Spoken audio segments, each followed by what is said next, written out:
Hey, this is Dan with Shaner Designs. On this channel, we talk about engineering, SolidWorks, 3D printing, and really just anything I'm excited about that I want to share with you. And in this video, we're going to be focusing on SolidWorks and specifically talking about functional design for 3D printing. So I've got some headphones that I want to be able to hang up for my desk so they don't end up on the floor. And we're going to be going through the whole design process, start to finish, of how I design those, and then some of the considerations as far as 3D printing goes. So without wasting any more of your time, let's just go ahead and get into it.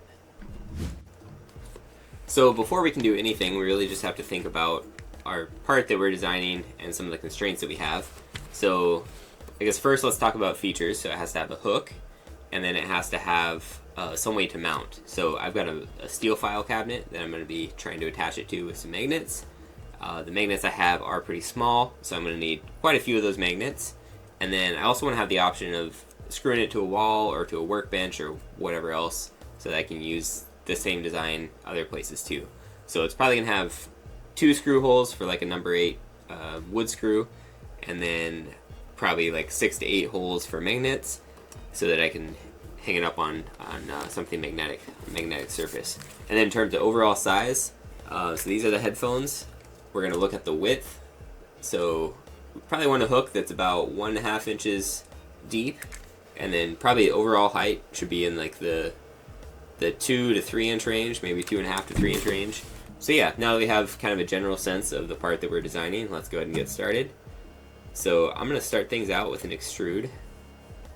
Going to pick my right plane and then just start creating a sketch. I like to work off my origin as much as possible. That just makes it really easy to fully define my sketches, and then it's just kind of a logical way to think about it. So what we're going to do is something about like this. So let's just start with this and try it out and see how we like it. So overall height, I'm going to just say 2.5 inches.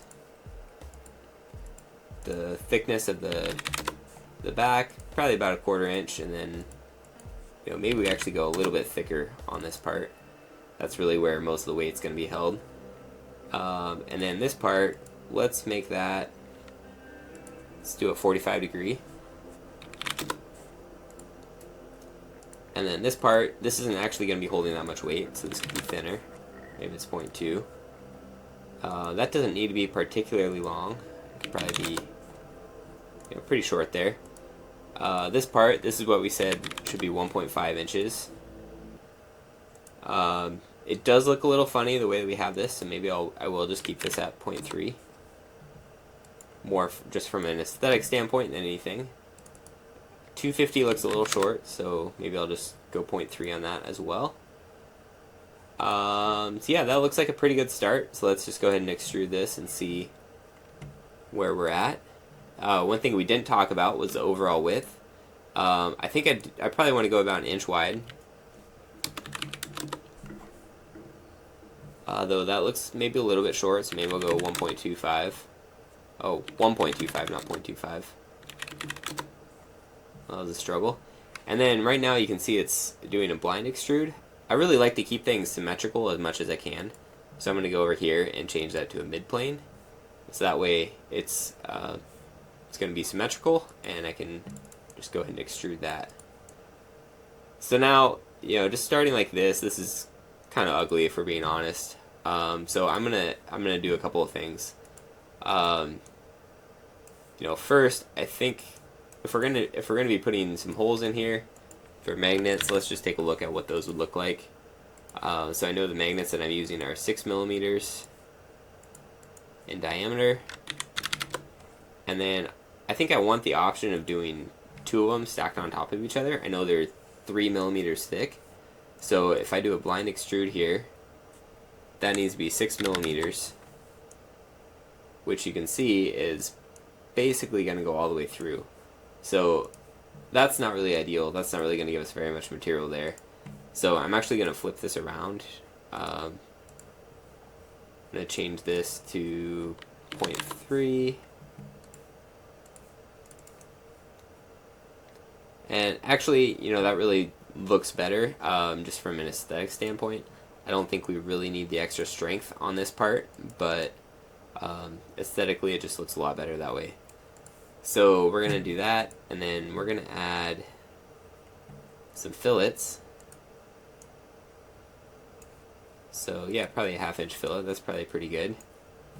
We can add those there. I think it's 1/2 inch is probably gonna be a little bit too big here. Well, maybe not. That's actually looking pretty good. And then I actually want to do a chamfer on that back corner, and I'll talk about that in a second here.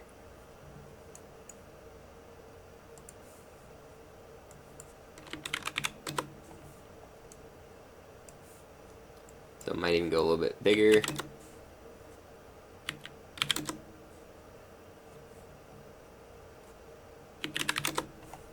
Yeah, probably about in that range there. So the reason that I'm doing a chamfer instead of a fillet, the surface that I'm gonna have printing down is this side, and so I think what's gonna happen if I do a chamfer there, we're not gonna get a perfect radius right here, and then it's gonna try to use some supports. If we do a 45 degree, just a straight 45 degree angle, that's a shallow enough angle that we don't need to actually use any supports. It's not a very big overhang, so printing it this way, I think we're going to get a much cleaner look with our part, and so I think that's the way that I'm going to do it. Yeah, one thing that I can do is just put some small fillets. They don't need to be 1/2 inch, but if I just put some small fillets here and here, that'll kind of round the edges out a little bit, and then I can do the same thing up here. And I think that'll just help make things look a little bit cleaner.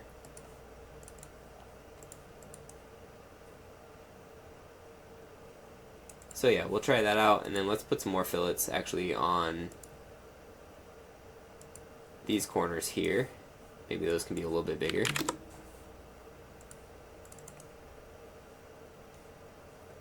Yeah, so that's looking pretty good. I think the next thing we want to do is probably our mounting holes for the screws that I was talking about. So we'll just go with some flathead screws. They're probably gonna be number 8. I just know from past experience that the standard countersink for a number 8 wood screw ends up being a little bit small, and actually that's probably because this is not the standard countersink for a wood screw.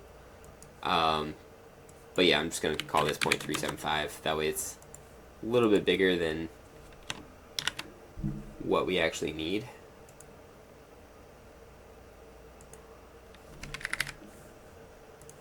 And one thing I like to do when I'm sketching something like this, I like to use a center line. I have a hotkey set up for that. My hotkey is Q. Not that that really matters for you, but I would highly recommend having a hotkey, especially for center lines. So yeah, now I've got that set up as vertical. And that way, everything is centered, so I don't have to worry about trying to get these all lined up in the middle. They're just basically centered off of that line. And then I can set whatever constraints I want here. So maybe I'll go, actually 0.875 looks about right, so I'll do that. And then I probably want to go 1/2 inch from that side right there. So that's looking pretty good. So yeah, let's go back to our hole for the magnet. I'm actually going to move that down here just so it's kind of in a more logical sequence.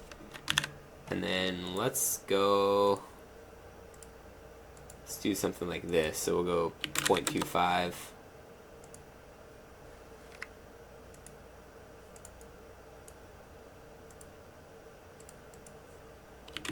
0.25. So that looks like a pretty good placement.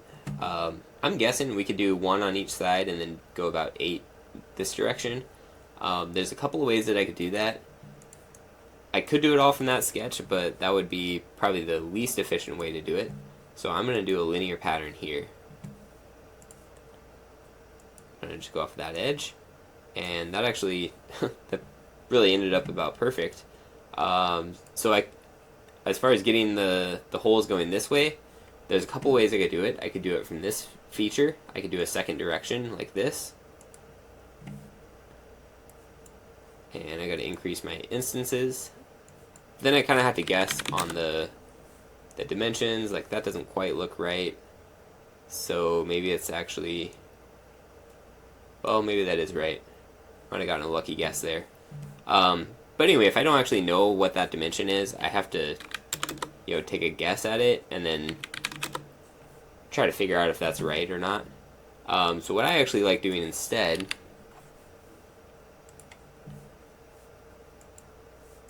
is taking that linear pattern then after I do that, and then doing a mirror feature.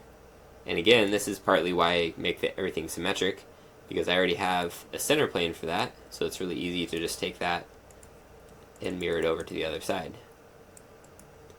So now that gives us a place for a bunch of magnets and a couple of mounting holes, and overall I think that looks pretty decent. I think there's probably some things we could do to make it look a little bit better, but that looks like something that's just going to get the job done.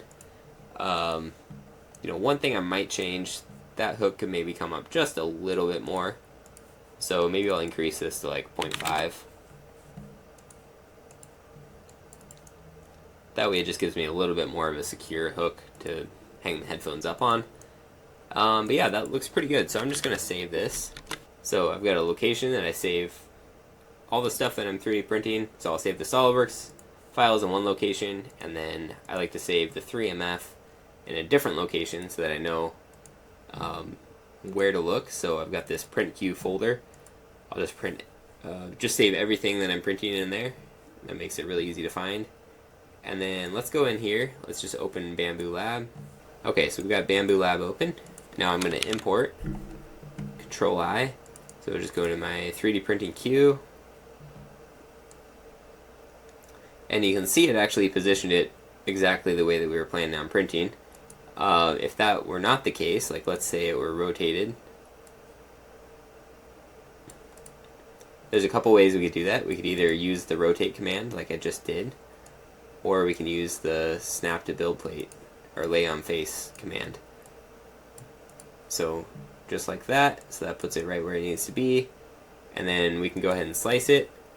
We've got this set up for 4 wall loops and 50% infill with gyroid infill pattern, which kind of tends to be my baseline for a lot of functional parts. But you can see that this is a 1 hour and 5 minute print, and it's going to cost 42 cents to make. So I think we're going to go ahead and print this and see how it turns out. So here's the finished product, 3D printed. You can see the magnets are pressed in. I ended up adding a groove here so that I can hang the charging cable too. That just sticks on the file cabinet, and then the headphones just hang on there like that. And I can also hang the charging cable and still hang the headphones, and I can even hang the headphones up while they charge. So there we go.